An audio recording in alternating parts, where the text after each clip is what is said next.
Shazam, Shazam, Shazam. Ooh. It's dark. It's really, really dark, you know. I'm teaching my credit program this morning at 8 o'clock. So what I decided to do, and by the time some of you guys get this, it's going to be 8 o'clock, so it's too late if you want to do this, you can't do it anyways. So I decided what I decided to do is get up very early, get up at 5 o'clock in the morning, and get my morning walk in, because it's important I get my exercise in daily. So 5 o'clock, I might walk for 2 hours or hour and a half, depends on how I feel, and then we go and set up 1 hour, get ready for work, teach my credit class from 8 a.m. to 12 p.m. today. If you're coming out, I'll see you then.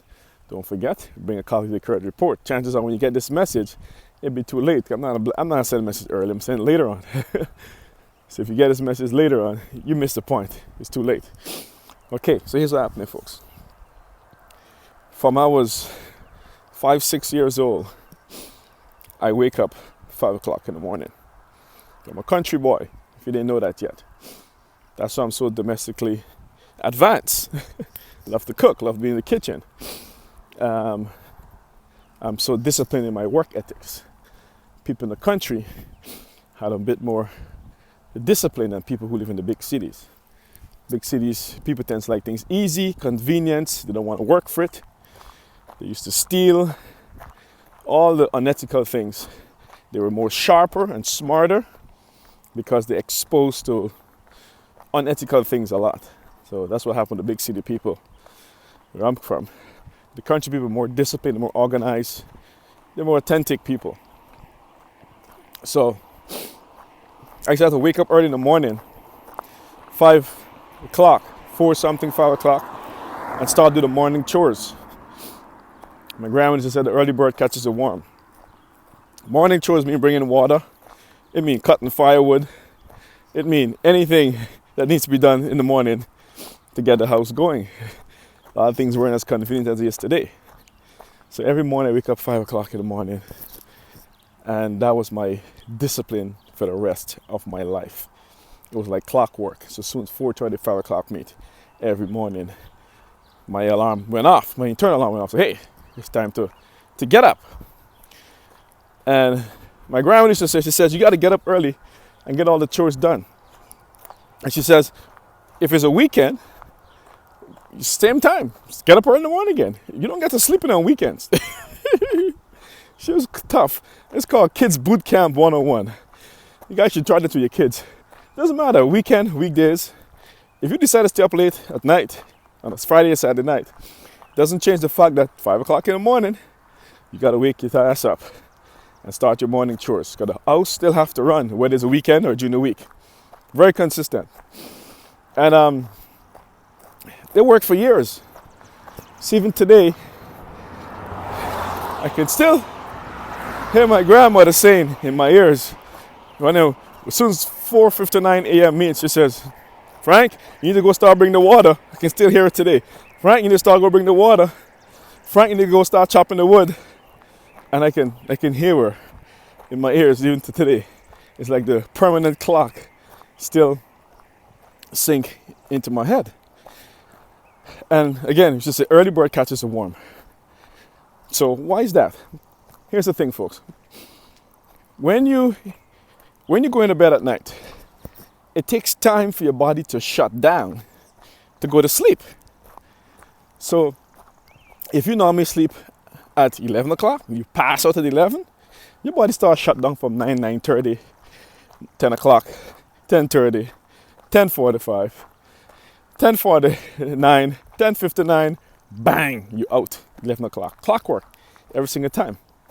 Okay, if that time is 9 o'clock, the same thing. At least a couple hours your body starts shutting down. Now, this is common sense.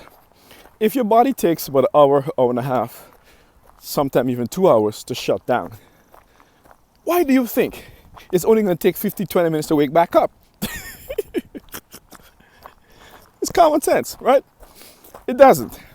The same process. Your body takes an hour, couple hours to wake back up.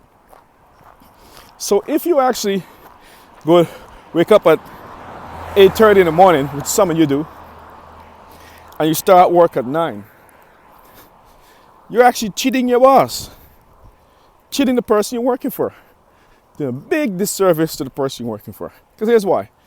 When you get into that office at 9 o'clock, your full-fledged conscious production time is not starting till 11.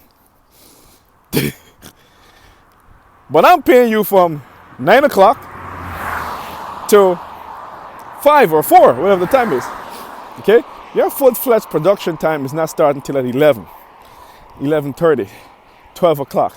You got to run on the office. You got to get coffee. You got to do all these kind of things. So most people in North America, most companies are being cheated on a daily basis by their staff. I'm going somewhere with this. So Frank, who do you think you're working for? You're working for the people or you're working for the company? Well, here's the problem with that. When you cheat your employer of production time, let's go to the simple, that means your company produces less. That means your corporation have less ammunition to compete on the market scale.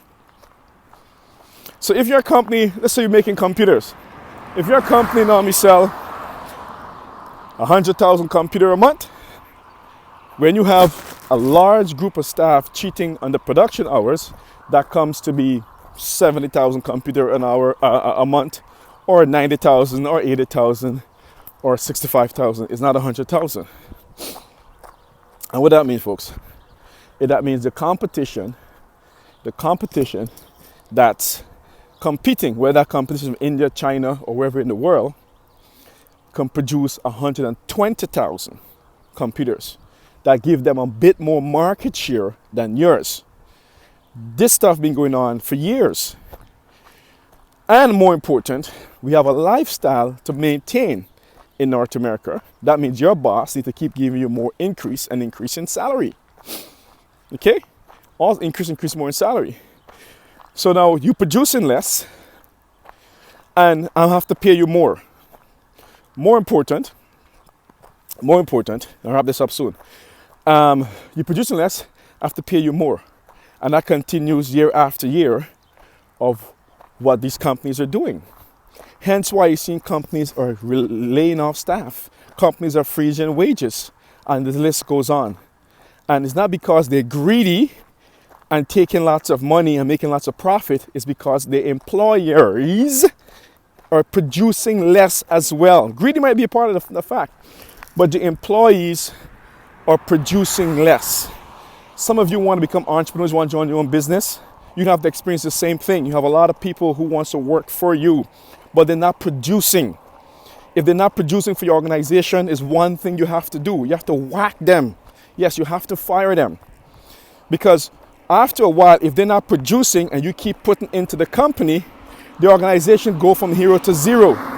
You're going to fail. Like GM has failed. Like Chrysler has failed. Like Ford has failed. Because they keep paying all these high union staff money. Production is less.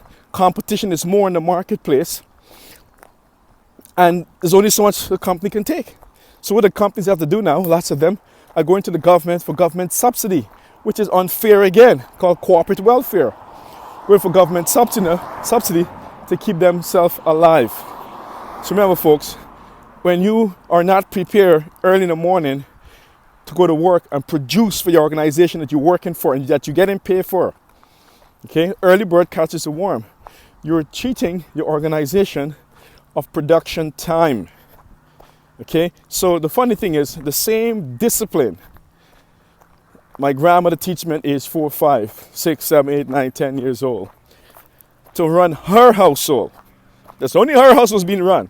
It's the same discipline I practice today to run my household and my business. You see how simple that works? So most things, good or evil, that you do in life start from when you're a child. My name is Frank Corbin, your real estate mentor, your wealth building institution, the wealth building machine. To your success, the early bird catches the worm. See you then.